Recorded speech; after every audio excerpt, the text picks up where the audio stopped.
Good morning. It's October 7, 2024. We're critiquing the news. The article on your screen is from the Cairns Post.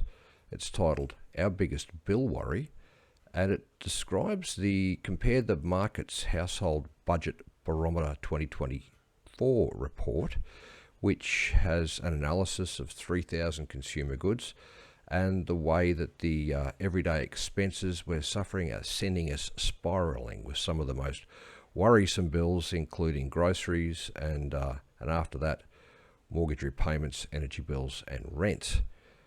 Now, the ghastly inflation we're all seeing whenever we visit the supermarket to buy things we usually buy are a direct result of the policies of the Labor and Liberal Uni Party. Inflation is the devaluation of our currency, and only governments have their hands on the policy levers that cause it.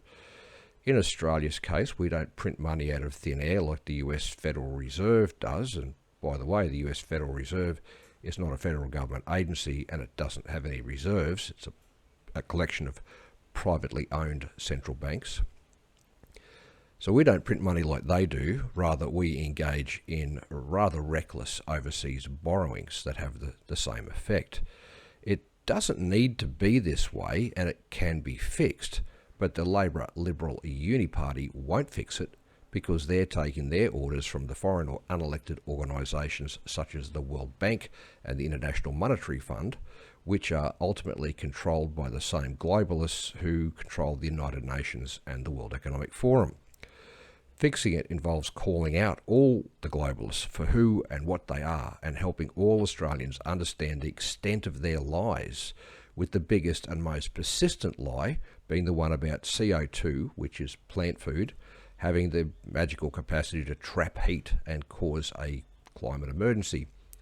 In fact, that would be very similar to one concrete block in a modern 4-bedroom home having the capacity to trap enough heat to burn the house down. It's just as ridiculous as that.